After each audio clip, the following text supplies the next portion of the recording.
Goedemiddag. Goedemiddag. Het is dat er een goede lerares bij zit, anders dan lukte het niet hoor. Nou, ik dacht dat hij met mensen met origami aan de gang waren, maar dat is het dus niet. Als je er heel hard nadenkt, is dat wel zo. Maar dat wordt bij mij al moeilijk, hè? Heel hard nadenken. Logisch denken. In China noemen ze dat een hang-hang. Een hang-hang. Een hang-hang, en dan hangen die er allemaal aan. En dat doen ze allemaal met zijdegaren omwikkelen. Kijk, zo'n stad. Dat zijn complete kunstwerkjes. En die hangen dan allemaal aan een... We zijn al met de kerstversiering bezig. Nee, serieus? Ja. Ja? Ja. Oh, maar dit is natuurlijk een heel leuk alternatief voor een kerstbal. Belediging voor een kerstbal. Sorry, dat verstond ik even niet. Belediging voor een kerstbal. Dit is toch geen kerstbal? Zelfs kerstballen hebben gevul. Ja, huur ik nou net. Belediging voor een kerstbal. Ja, maar nemen wij dit hang-hang of nemen de Chinezen zelf hang-hang? Dus als een Chinees in China tegen iemand zegt van hang-hang. De christen denkt. Ja, wij hebben de hang op en ze hangen de hang-hang op. Ah. Hé, maar dat is wel... Zien deze vandaag geen gemak? Nee, die heb ik en ik wel. Ja, altijd ja zeggen. Deze mevrouw is van de droge humor. Dat heb ik al lang in de gaten. Maar wat gaaf. Ja, maar het is wel een... Het is echt een hele leuke bezigheid. Kijk dan aan. De kinderen dus ook leren. Ja, ik heb er warm van. Oh, zie je daar een plakbandje. Maar als ik heel eerlijk ben, dit is nogal, zoals ik geleerd heb vroeger, qua woorden, een gevies per nul. En wat zei je? Wie Ja, zegt die is gefriemel. Ja. Gevies per nul. Het is een heel gehannes. Ja. Dus het is leuk als ze in gezelschap zit, want dan... Je kunt ze even goed kletsen. Ja. Wij zijn geen Brabanders, dus dat verstaan we niet. Kijk, wij zijn op vakantie en dan gaan we dit doen. Nee, serieus? U bent op vakantie? Ja. Dus we komen uit Apeldoorn. En wij gingen het middagje naar het textielmuseum. Met z'n tweeën. Met z'n drieën. Met z'n drieën. Dan zitten ze hier. We dachten nou, we gaan hier even heen en we moeten om 5:15 eten ergens. Maar staat u op de camping ergens of zo? De Ves in Overloon. Buiten de provincie. Ja. Ja, dus u bent... Zover zijn we weer. Een uur rijden. U bent echt, ja, u heeft de grenzen opgezocht om hier te komen. Ja. Nou, wat leuk. Maar, mogen ze die meenemen? Die ze zelf maken wel. doen, neem ik aan. Ja. Ja. Ik weet eigenlijk niet Leuk. Opgravingen. Dames, veel plezier, hè? Te gek. Als het dik opsteest, dan is het effectief. Ja, Zo snel. maar dat heeft ze bezig goed in de schilderijen door Gogol, Ja, hè? dat klopt. Maar inderdaad, als... Ja, dan moesten we echt een afstand nemen, ja. Nou, dan hebben we de klosmachines. Dit is eigenlijk de oude fabriek in het klein. Ja. Er stonden alle apparaten die ze vroeger nodig hadden om tot kant te komen. Die stonden hier allemaal opgesteld. Waren dat vroeger ook allemaal vrouwen die aan die kant Nee, klasmachines dat stonden? doen- Of nee, wordt dat zijn mannen hoor, die dat doen. dat was een mannenberoep? Dat is het hoofd van de klasmachines. Met een regenjas aan. Ja, daarom zien we hier ook naar binnen gekomen. Saai. Hi. Hé, maar was dat vroeger een mannenwerkje om aan een kant Ja, te lossen? ja. Dus Geen dames in de fabriek bij. oh, wie? Geen dames in de fabriek. Dat kost bestuur niet hebben af te denken. Denk aan.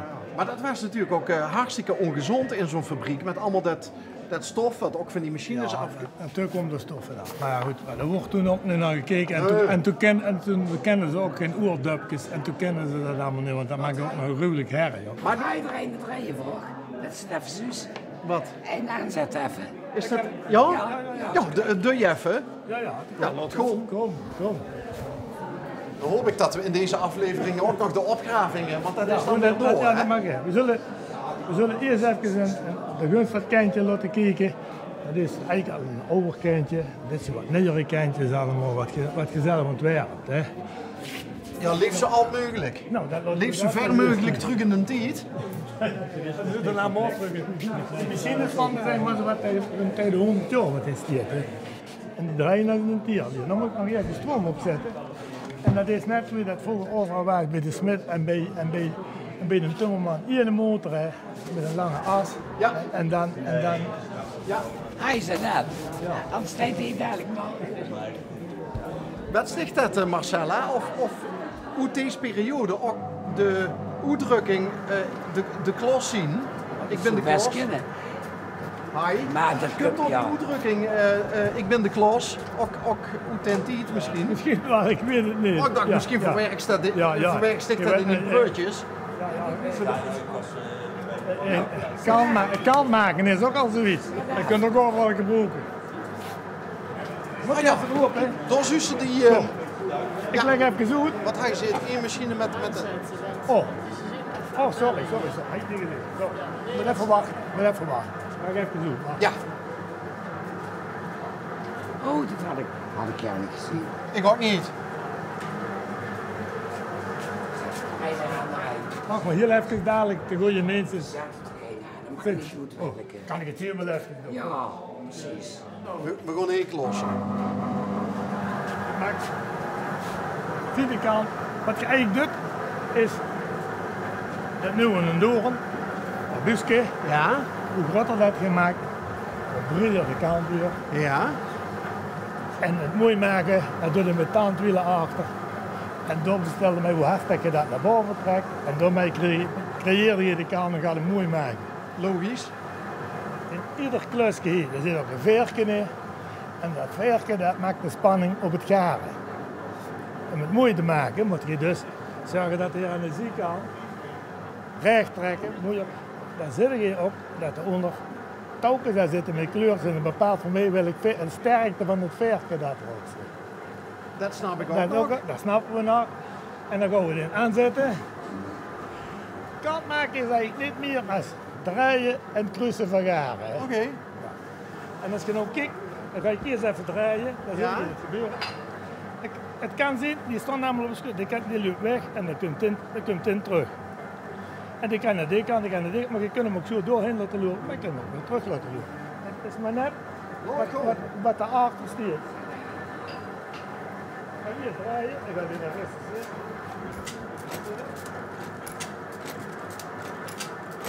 En nu gaan we het beginnen.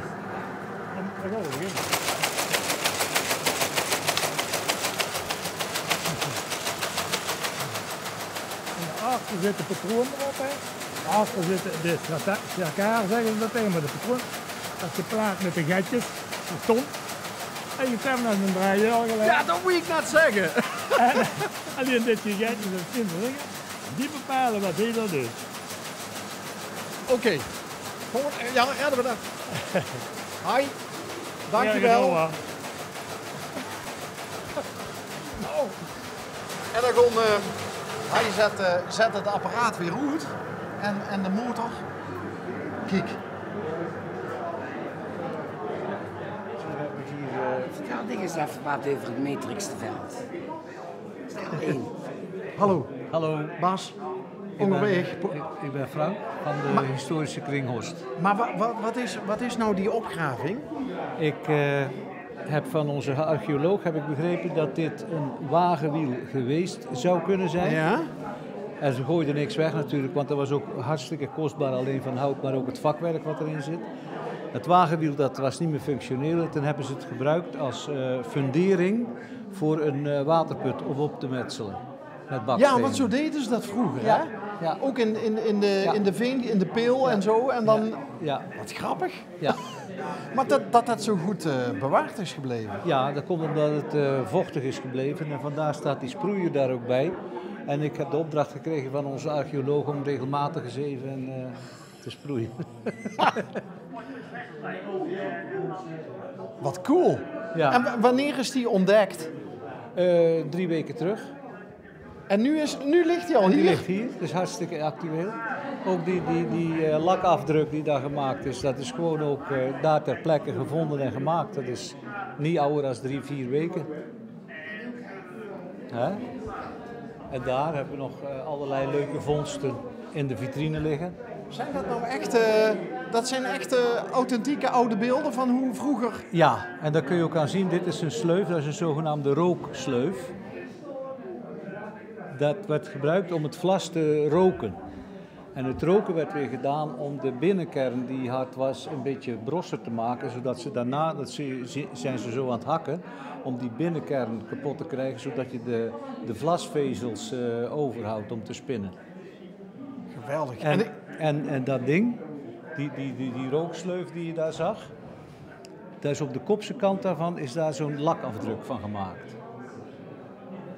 Maar goed dat u het uitlegt, anders had ik het er nooit uitgehaald. Nee, maar het is wel een prachtig modern kunstwerk, of niet? Ja, inderdaad. En je hoeft er niks voor te doen bijna. Je kunt het zo, ja. En ik zag op het filmpje dat wat heel snel achter elkaar steeds weer langskomt, ook dat de pensioengerechtigde leeftijd vroeger... Oma werkte gewoon door. Ja, maar toen als je nou mensen ziet van 65, die zijn natuurlijk allemaal kipfit en jong. Maar als toen die mensen 65 waren, dan waren ze krom en konden ze alleen nog maar kruipen zo'n beetje. Ja, of zoals ik nu zie, toch nog het vlas... ja, maar je weet niet hoe oud dat die mensen zijn, hè? Ja, misschien was ze 45 en zag ze er gewoon... Nou, maar het zou goed kunnen dat ze 50 of 55 was en dan er zo uitzag. Als ik 20 ben, hè. Dat is Marcella. Ja.